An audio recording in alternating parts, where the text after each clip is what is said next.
नमस्कार, आपका एक बार फिर से स्वागत है हमारे इस नए वीडियो में।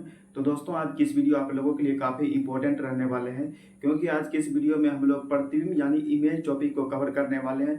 तो जो भी स्टूडेंट हमारे चैनल पर नए हैं, आपसे रिक्वेस्ट है कि हमारे चैनल को सब्सक्राइब करें और साथ में बेल आइकन को जरूर प्रेस करें, ताकि आने वाले ऐसे हेल्पफुल वीडियो का नोटिफिकेशन मिल सके और अपनी तैयारी को स्ट्रॉन्ग लेवल तक बढ़ा सके। तो आइए इस वीडियो की शुरुआत करते हैं।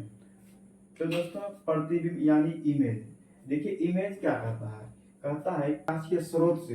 प्रकाशीय स्रोत कहने का मतलब हुआ जहां से प्रकाश की क्या होती है, उत्पत्ति होती है, उसे क्या कहते हैं, प्रकाशीय स्रोत। उसे क्या बोलते हैं, प्रकाशीय स्रोत। कहता है किसी प्रकाशीय स्रोत से आपतित किरणें, यानी जहां से प्रकाश की उत्पत्ति होती है वहां से आने वाली किरणें किरणें परावर्तन या अपवर्तन। अब देखिए परावर्तन क्या होता है, देखिए जब प्रकाश की किरण किसी चिकनी चमकदार सतह पर एंगल पर वह मुड़ जाती है, प्रकाश की मुड़ने की यह क्रिया को क्या बोलते हैं, परावर्तन बोलते हैं। अब देखिए अपवर्तन, अपवर्तन जो है एक माध्यम से दूसरे माध्यम में जब प्रकाश की किरण गमन करती है तो वो उस टाइम क्या होता है, अपवर्तन की क्रिया होती है। ठीक है, अपवर्तन के बाद एक दूसरे को जिस बिंदु पर काटती है या काटती हुई प्रतीत होती है, यानी कहने का मतलब हुआ काटती हुई वो हमें दिख रही है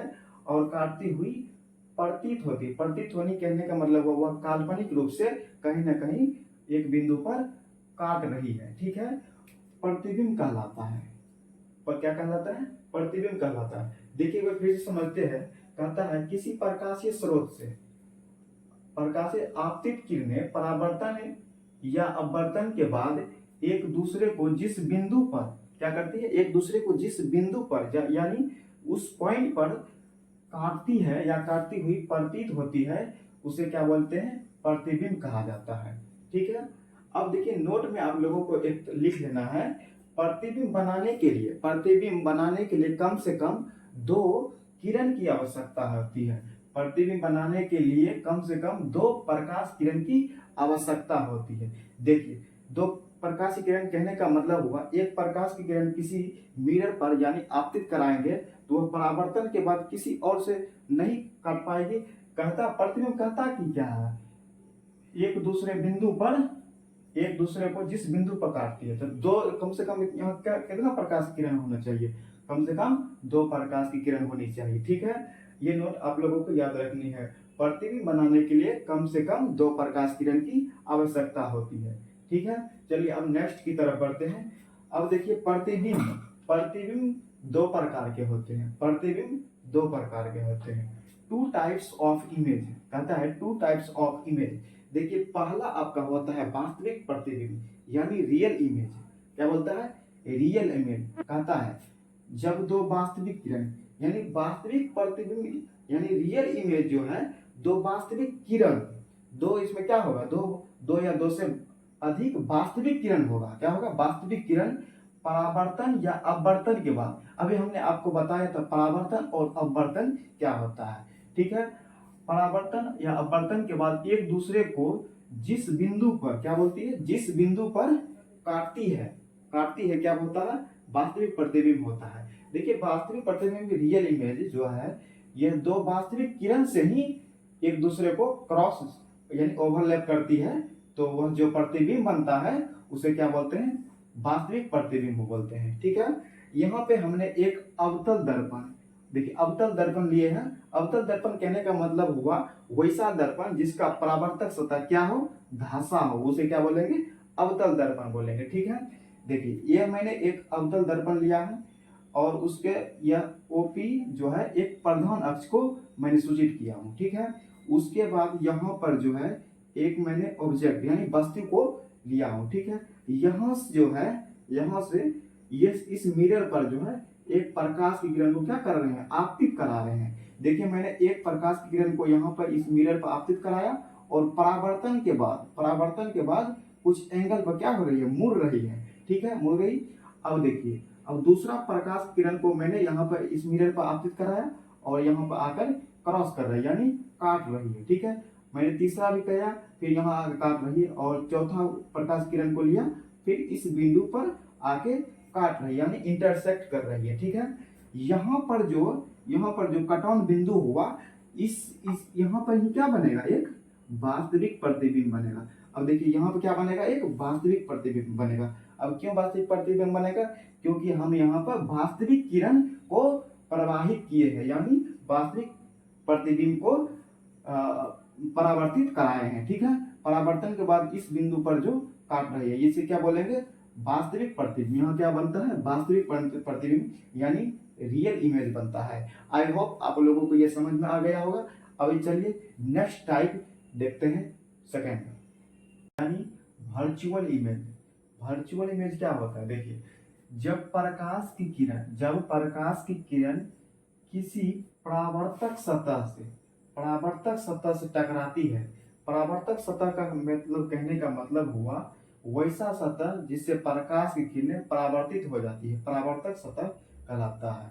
परावर्तक सतह से टकराती है तो परावर्तित किरणें एक दूसरे को काल्पनिक रूप से जिस बिंदु पर काटती हुई प्रतीत होती है, काल्पनिक प्रतिबिंब कहलाता है।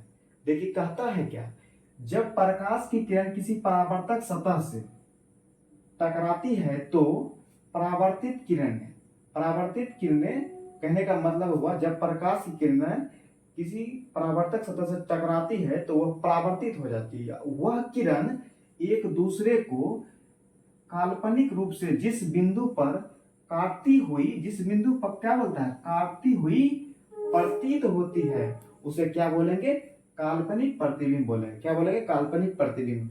अभी देखिए यहाँ पर हम एक समतल दर्पण लिए। समतल दर्पण कहने का मतलब यह हुआ वैसा दर्पण जिसका परावर्तक सतह क्या हो, समतल हो, उसे क्या बोलेंगे, समतल दर्पण बोलेंगे। यह एक समतल दर्पण है। इस समतल दर्पण के ऊपर हमने एक ऑब्जेक्ट रखा है AB, ठीक है। इस ऑब्जेक्ट से हम एक प्रकाश की किरण को इस समतल दर्पण पर आपतित कराए हैं। यह प्रकाश किरण आपतित होकर कुछ कोण पर परावर्तित हो जाती है, जो कि इस ओर परावर्तित होती है, ठीक है। अब देखिए इसी परावर्तित किरण को हमने काल्पनिक रूप से पीछे की ओर खिसकाया है, ठीक है। काल्पनिक रूप से पीछे की ओर खिसकाया है, फिर जाके दूसरा प्रकाश की किरण को लिए हैं और यहाँ पे इस मिरर पर आपतित कराए हैं और परावर्तित होकर चली जा रही है, ठीक है। अब इस प्रकाश की किरण को हमने पीछे किया, यानी काल्पनिक रूप से बढ़ाया है, ठीक है। अब तीसरा किरण को भी मैंने यहाँ पे मिरर पर आपतित कराया है और परावर्तित के बाद परावर्तित होती है और फिर जाके इसे काल्पनिक रूप से मैंने पीछे की ओर बढ़ा दिया है। जब सभी प्रकाश की किरण जो है काल्पनिक रूप से इस बिंदु पर क्या हो रही है, मिल रही है, यानी काटती हुई प्रतीत हो रही है। यह बिंदु पर जो प्रतिबिंब बनेगा उसका नाम हो जाएगा काल्पनिक प्रतिबिंब हो जाएगा। क्या हो जाएगा, काल्पनिक प्रतिबिंब, जो कि AB जो ऑब्जेक्ट है इसका A' और B' के रूप में आ जाएगा। आई होप आप लोगों को यह समझ में आया होगा। अब देखते हैं काल्पनिक प्रतिबिंब और वास्तविक प्रतिबिंब में अंतर क्या होता है। काल्पनिक प्रतिबिंब यानी रियल इमेज और वर्चुअल इमेज में डिफरेंस देखते हैं। तो आइए प्रतिबिंब और काल्पनिक प्रतिबिंब में अंतर, difference between real image and virtual image. देखिए वास्तविक प्रतिबिंब हो गया और ये काल्पनिक प्रतिबिंब हो गया। पहला डिफरेंस कहता है यह वास्तविक किरणों के कटाव से बनता है। आपको मैंने परिभाषा में बताया है, जब दो वास्तविक किरण एक दूसरे को जिस बिंदु पर काटती है या काटती हुई प्रतीत होती है, वास्तविक प्रतिबिंब कहलाता है। तो यहाँ पर जो है यह वास्तविक किरणों के कटाव से बनता है, वास्तविक प्रतिबिंब। देखिए अब काल्पनिक प्रतिबिंब, यह काल्पनिक किरणों के कटाव से बनता है। यह जो है काल्पनिक किरणों के कटाव से बनता है। अब देखिए दूसरा कहता है यह दर्पण के आगे बनता है, यह दर्पण के आगे बनता है, यह दर्पण के पीछे बनता है।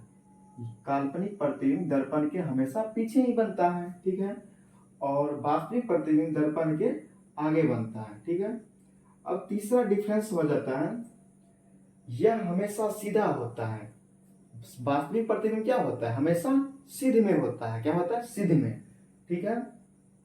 और काल्पनिक प्रतिबिंब हमेशा उल्टा होता है। मैंने आप लोगों को समतल दर्पण में देखकर बताया था, वास्तविक प्रतिबिंब जो है हमेशा उल्टा बनता है। ठीक है। इसे जो है यानी का वास्तविक प्रतिबिंब को पर्दे पर उतारा जा सकता है। यानी पर्दे पर उतारना का मतलब क्या हुआ? जैसे फिल्म वगैरह में जो है इसका उपयोग किया जाता है। ठीक है।